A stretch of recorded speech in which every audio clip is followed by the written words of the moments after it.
नमस्कार दोस्तों, मैं अंकुर उपाध्याय स्वागत करता हूं आप सभी का आपके अपने YouTube channel share market analysis में।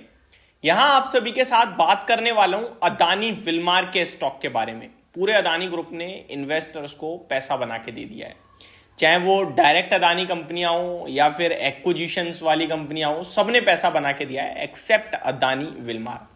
अदानी विलमार कंटिन्यू लो ही लगा रहा है, इन्वेस्टर्स को दुखी कर रहा है, टाइम वाइज करेक्शन ले रहा है, प्राइस वाइज करेक्शन ले रहा है और वैल्यूएशन हर दिन महंगे होते जा रहे हैं।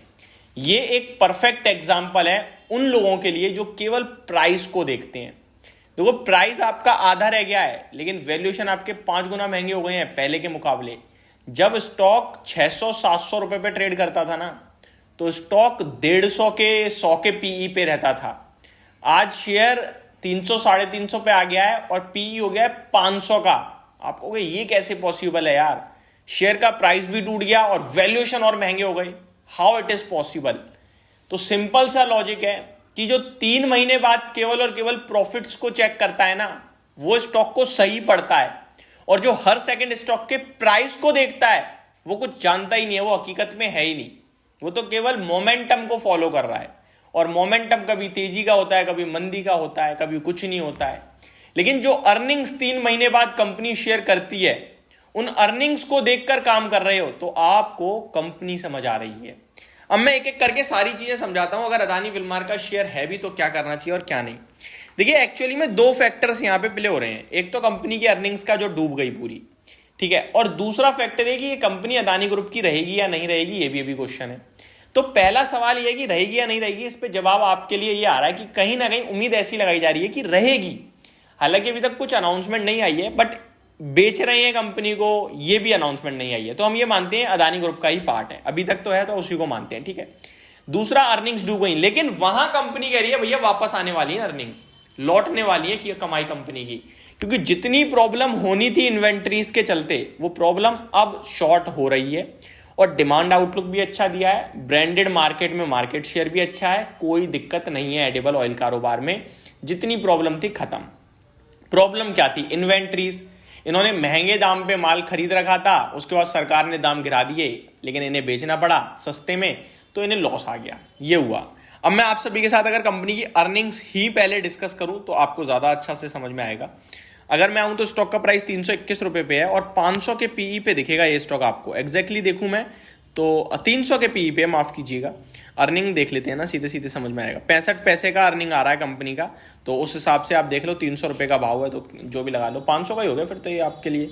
300 का तो नहीं है, 500 का ही हो गया, नहीं सॉरी 300 रुपए का भाव है, 65 रुपए की अर्निंग है, तो ऑलमोस्ट आपके लिए 300-350 की आएगी।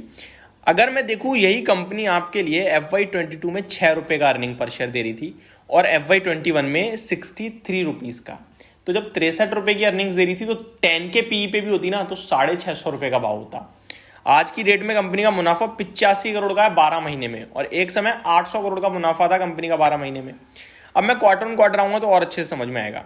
कंपनी मार्च 2022 में 225 करोड़ का प्रॉफिट कर रही थी, घटकर सितंबर 2022 में केवल 49 करोड़ का रह गया। फिर दिसंबर में 250 करोड़ का वापस से आया प्रॉफिट। लेकिन अगर आप देखें तो मार्च क्वार्टर में 94 करोड़, जून क्वार्टर में 79 करोड़ का घाटा, सितंबर क्वार्टर में 2023 के 131 करोड़ का घाटा, लेकिन दिसंबर में वापस 200 करोड़ का मुनाफा मारा है। अगर आप देखें तो सिंगल क्वार्टर में 1.5 रुपए का अर्निंग पर शेयर आया है, तो ये अर्निंग पर शेयर को वापस बढ़ाएगा। अगर अब जो मार्च क्वार्टर है इसमें भी कंपनी अगर 2 रुपए का अर्निंग क्लॉक कर देती है तो ये आपके लिए हो जाएगा 3.5 रुपए का अर्निंग शेयर में पर शेयर में से मैं अगर ये 1.5 रुपए का घटा भी दूं तो 2 रुपए का अर्निंग पर शेयर मेरा आ जाएगा एक फाइनेंशियल ईयर में 12 महीने में। तो 2 रुपए का अर्निंग पर शेयर अगर मैं 300 रुपए का भाव 300 का पीई देता हूं तो 600 रुपए का भाव बनेगा। अगर आपके 2 रुपए अर्निंग पर शेयर पे 150 का पीई देता हूं तो 300 रुपए का जो करंटली है, तो सिंपल है, वैल्यूएशन जो अभी आपको 300-250 के पीई पे दिख रहा है ना, ये तुरंत टूटेगा क्योंकि अर्निंग्स आ रही है।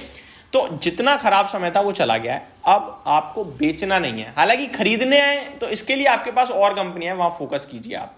मैं फ्रेश एंट्री के लिए भी आपसे अभी तो नहीं कहूंगा, लेकिन अगर लेना चाहते हैं तो डेफिनेटली ले सकते हैं, ऐसा नहीं है कि कुछ दिक्कत है, क्योंकि दिसंबर क्वार्टर में अकेले 1.5 रुपए अर्निंग पर शेयर मारा है कंपनी ने। अभी यहां पे फिर 2 रुपए अर्निंग पर शेयर मार दे कंपनी, थोड़ा प्रॉफिट बढ़कर आ जाए 250 करोड़ के करीब, तो 3.5 रुपए का अर्निंग पर शेयर हो गया, जिसके हिसाब से 300 रुपए 100 का पीई हो जाएगा, 350 रुपए का भाव। लेकिन क्योंकि उससे पहले के 2 क्वार्टर माइनस में थे तो उनको मैं निकालूंगा, एडजस्ट करूंगा, तो मेरा पूरे साल का 2 रुपए का अर्निंग पर शेयर आएगा, जिसके हिसाब से मेरा भाव 100 के पीई पे 200 रुपए बनता है, 150 के पीई पे 350 रुपए बनता है और 200 के पीई पे 400 रुपए बनता है। और कंपनी की अर्निंग वापस आ रही है तो इसलिए बाजार अर्निंग महंगा और कर देगा। तो मेरे को लगता है ये 400, 450, 450 आपको दिखा सकता है। तो अब बेचने का समय नहीं है, अब होल्ड और बाय और डिप्स, बाय ऑन डिप्स का समय है। होप आपको सारी कैलकुलेशन समझ में आई होगी। Thank you so much for watching this video. Have a great day guys.